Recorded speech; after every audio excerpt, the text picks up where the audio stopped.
The Earth's crust is constantly folding and fracturing, but there is one specific 21-mile gap where ancient tectonic pressure directly collides with modern human ambition, the Strait of Hormuz. To understand the math of this space, you have to look at the volume moving through it. Every single day, roughly 20% of the global oil supply squeezes through a waterway barely wider than the English Channel. Because of that extreme density, every movement here is heavily scrutinized by global powers.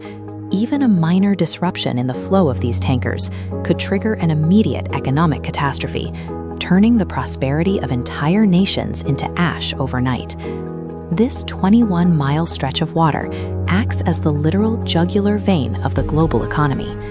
Yet directly adjacent to those shipping lanes, carrying trillions of dollars in extracted wealth, the physical reality is brutally different. The islands lining this strait are defined by 110-degree summer heat, undrinkable hypersaline groundwater, and severe geographical isolation. Take Hormuz Island. It sits at the exact center of a 20 million barrel a day transit route, yet it receives absolutely none of that wealth. Instead, it exists on top of a 600-million-year-old mass of compressed salt and volcanic rock. Despite the harsh geology, human communities have survived here for thousands of years. They absorbed the occupation of competing empires, from the Portuguese to the British, and learned to adapt to a landscape that refuses to stay still. These isolated communities provide a masterclass in how to live inside an extreme environment. But the specific conditions that made their survival possible are now being systematically dismantled by the pressures of the modern world. For centuries, the people and wildlife of the Persian Gulf relied on an infrastructure of survival. These are elegant, deeply adapted systems designed to endure extreme elements without the use of mechanical energy. Look 52 feet beneath the surface of Kish Island, a place with absolutely no surface freshwater.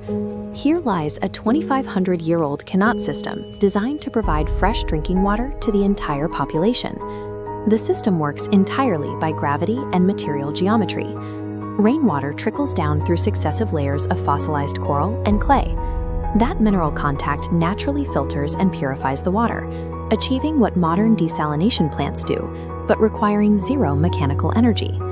On neighboring Larak Island, survival required a completely different type of engineering. To handle the brutal 60-degree temperature swings between freezing December nights and blistering August days, residents built homes from compacted earth and coral aggregate. The massive thickness of these walls naturally manages the thermal swing without artificial climate control. Biology provides its own defense systems too. Shudvar Island is a critical nesting ground for the endangered hawksbill sea turtle. The beaches remain perfectly undisturbed by humans for one simple reason: a dense, highly venomous population of Persian horned vipers guards the shoreline, acting as an inadvertent biological security system. All of these ancient systems, whether they are architectural, intricate hydrological networks, or biological defenses, succeeded because they operated strictly within the limits of their extreme environment. They never attempted to overpower it, but that delicate balance is breaking down. It is rapidly being overwritten by an infrastructure of consumption, modern, brute force commercial systems, driven entirely by global demand. Consider Lavon Island. For centuries, the local economy was built on sustainable pearl diving, supported by deep generational knowledge of the offshore topography. That entire way of life was eradicated and replaced by a single industry: offshore oil extraction. Today, Lavon operates in a jarring state of contradiction. Native Chinkara gazelles now wander directly beside massive holding tanks and industrial oil refinery pipelines. Back on Kish Island, the pressure takes a different form. Since being designated a free trade zone, the island now draws 12 million visitors annually. That influx places overwhelming, unsustainable demands on a delicate water architecture that was designed to support a careful, isolated population. The very geographic position that makes these islands incredibly valuable to global markets is actively destroying the specific conditions that made them livable in the first place. To see the catastrophic end state of overriding ancient hydrology, you have to look inland, to Lake Ormia on the Iranian plateau. This was once the second largest hypersaline lake on Earth, But decades of aggressive upstream dam construction and massive agricultural diversions have starved the basin.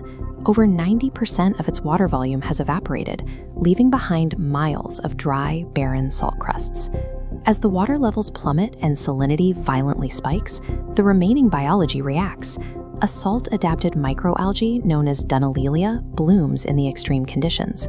To protect itself from the intense light, it overproduces carotenoid pigments, turning the remaining water completely blood red. This intense color shift is a literal biological warning signal encoded directly into the landscape, one that is visible entirely from space in NASA satellite imagery. That warning signal is flashing across the entire region. Gulf temperatures are rising, causing widespread, rapid coral bleaching along coastlines. The extreme heat is causing a biological glitch in endangered sea turtles. Warmer sand temperatures directly alter the chemistry of incubating eggs, dangerously skewing entire populations toward female hatchlings and threatening imminent reproductive collapse. Hydrological modeling indicates that Lake Urmia has crossed physical thresholds that may be mathematically impossible to reverse, regardless of billion-dollar intervention efforts. The harsh reality of ecology is that the first visible sign of systemic collapse is almost never the moment it becomes impossible to reverse. That moment usually passes by completely unnoticed.